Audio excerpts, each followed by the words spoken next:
How's it going, guys? It's Habib here again, CEO and founder of Smart E-commerce, where we help e-commerce brands increase sales and profits using email and SMS marketing. So in today's video, we're going to be talking about how to increase your email revenue using personalization. And I'm going to be showing you 7 email personalization techniques you can start using right away. And this is the same technique we'll be using to get our clients above 30% revenue from email alone, as you can see on the screen here. So, like I said, we are going to be talking about why email personalization is really important, and also I'm going to be showing you some kind of techniques you can use to start personalizing your emails, and starting from today. So, without further ado, let's get right into it. So, the first one is, why is email personalization so important, and why should you start using it? So, let's use this analogy right here. So, imagine if you're in a busy street and someone shouted your name. You definitely turn back, and look at who is shouting your name, obviously, right? That means that person has gotten your attention immediately, right? So you want to think about email the same way. When people are scanning their email, their crowded inbox, your personalized email will stick out and make them open and engage, right?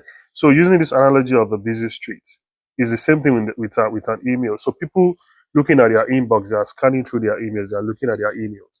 So when they see something that is really personalized to them or something that they can, relate to, that is the reason why they open that email, basically.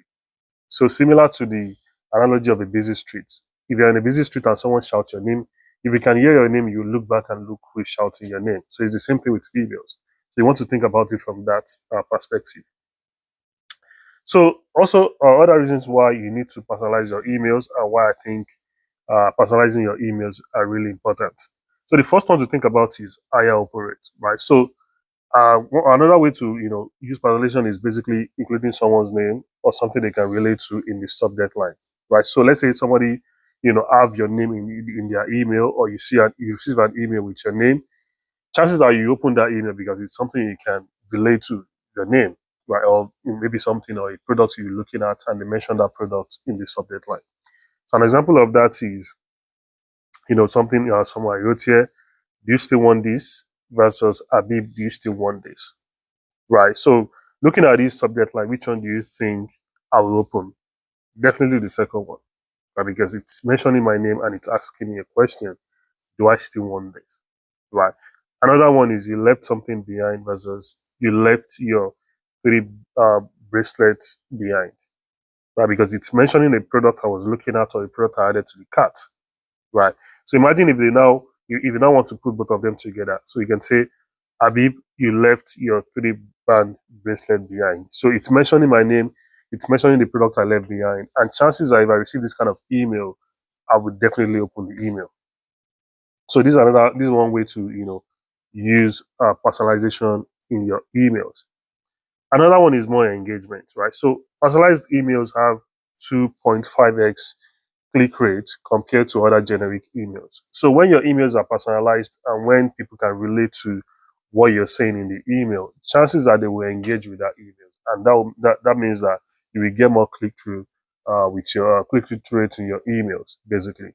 So email personalization will help you get open rates, will help you get more engagement in your emails as well. And the next one is more revenue. So if you're able to catch your subscribers' attention and get them to engage with your emails, you will get an increase in conversions and grow your sales, right? So starting from the beginning, you use personalization in your subject line. People open the email, you use it in the actual email itself. People engage with the email and they go to your website. That means when they get to your website, chances are they will buy a product, right? Which means that more conversions for you, and you'll be able to use that to grow your sales and profit. So that's another reason why I think email personalization is very, very important. And the next one is customer loyalty. So personalizing your emails creates a tailored customer experience, right? So your customers want to be treated like people, and that includes how you talk to them. Because, you know, in today's world of e-commerce, everybody's emails is, sounding and looking the same. So if you can personalize your emails and people are reading your emails, they feel like this email is talking to them, chances are they will become a loyal customer for life, and they will keep buying from you over and over again, because people want to buy from people they can connect with. right? So personalizing your emails helps you build a connection with your customers and create brand loyalty. So let's talk about 7 email personalization techniques you can start using right away.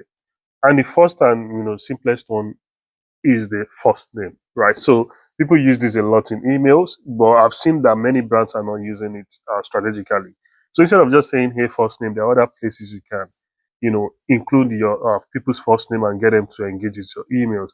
And a simple example is some of them that I have here, in the subject line especially. Instead of just saying you left this behind, you can actually tell that person, "Hey, Abib, you left this behind," right? Basically, just you know calling them out in the subject line. Another one that we normally use in surveys is just asking, "Hey, what do you think? I mean, like, what do you think the first name of the person?" Right. So, like, you receive an email from a brand or from someone asking you, "What do you think?" and mentioning your name. Chances are you'll be very curious about that question, and you want to open that email and see what the email is talking about. Right. So these are ways you can use first names rather than just saying, "Hey, first name" in the email copy. You can actually use first name in subject line and get people to open your emails. Another one is, something like this also. Abib, I need your help. So if I receive this email and I'm just, scrolling through my email inbox and I see something like this, chances are I will want to open that email and see what the email is talking about. So these are a couple of ways to use first name in the subject line, to get people to open your emails. Another one is product name. So you can actually have a product name inside your emails, both in the subject line and also in the email itself, right? So this is the trigger here. You can find it in the abandoned cart flow, basically. So an example is you left your 3-band bracelet behind, right? So you're mentioning the product name, the product the person left behind in the subject line, and seeing that might get that person to open the email, basically. Another example is Abib, you left your bracelet behind, right? So it's mentioning my name, it's mentioning the product name. That is extremely personalized, and chances are if I receive this email, I will definitely open the email. Another one is birthday, right? So this is very simple, just mentioning, I mean, telling people on their birthday, like happy birthday, first name, or something like Habib, your birthday is coming in 2 days. How are you celebrating? So, as you can see, this is extremely personalized, right? So, like, you'd be like, why? I mean, why am I receiving this email on my birthday? So, obviously, you must have given them your birthday information before, but receiving an email from a brand, celebrating your birthday is extremely personalized, and you're gonna be a loyal customer for life if you receive emails like this from a brand that you like their product. So if you want to, get birthday properties from customers, there's a video I created here. You can watch the video. I'm also going to link it in the description.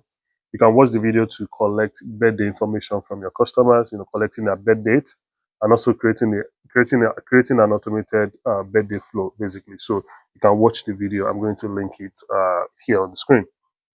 So these are a few ways you can also use to personalize your emails and get people to engage with your emails. Another one is using dynamic product block. So you can use dynamic product block based on browsing history or based on purchase history. So this is very simple. Let's use our browser abandonment as an example.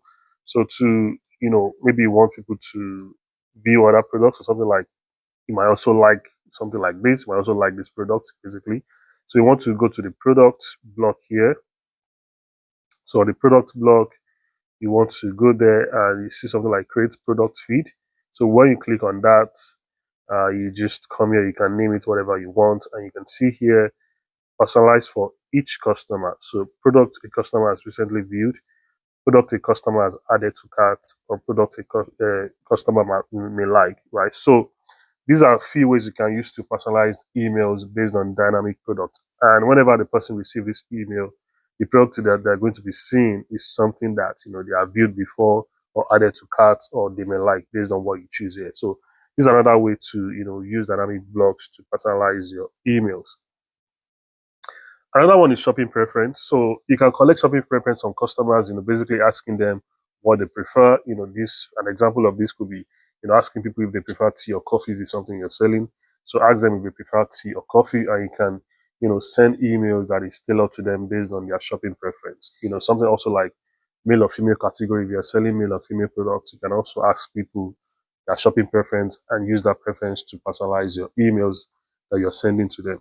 Another one is, pets, cats or dogs. If you're selling pet products, you can ask people their pet's name or their pet, the kind of pet they have, and they can tell you their pet, and you can use this preference to personalize the emails. So if you want to figure out how to collect custom properties from customers, you can watch this video here on how to create Klaviyo custom property. So I'm also going to be linking the video in the description. You can watch the video to create and collect custom properties from customers. Another one is geolocation. This is something that we've been using for one of our clients, and we've been getting amazing results from there. So this brand, they are selling products online, and also they have a physical store in London and other cities in the UK as well. So what we get them to do is, like, in the physical locations, we always get them to collect location from customers, where they live. For example, people buying from East London or people buying from West London or wherever they are. And we also get the other shop in Manchester. We also get them to collect information from people in Manchester. So we send tailored emails to people based on their location, right? So we send emails to anybody whose location is in London, and emails to anyone whose location is in Manchester, for example. So you can also use something like this, collect this information from customers and use this information to send tailored emails to them. Another one is sending emails from a person. So rather than just, want to think about it like this. So rather than just sending emails from, emails from a brand name or email from smart e-commerce as an example, instead of me just making the sender's name smart e-commerce, I can say Abib from smart e-commerce. So this is another way to personalize your emails and make the email feel like they are coming from a person. And you can also use that in the copy, the way you sound. You're making people feel like they are receiving this email from you as the founder of the brand, right? So these are 7 ways to personalize your emails using these 7 techniques. And yeah, so let me know what you think in the comment section below. If you have any question, you can leave it in the comment section. And if you find this video valuable, please like and share and subscribe to the channel as well. So if you're an e-commerce brand owner and you'd like us to help you take care of your email and SMS marketing, this is something we do at thesmartecommerce.com. We help our clients increase sales and profits using email and SMS marketing. So if you'd like us to help you take care of that, there's a link in the description. You can use the link to book a call with me, and I'll be looking forward to speaking with you. Thank you for your time, and I will see you in the next video. Take care. Bye.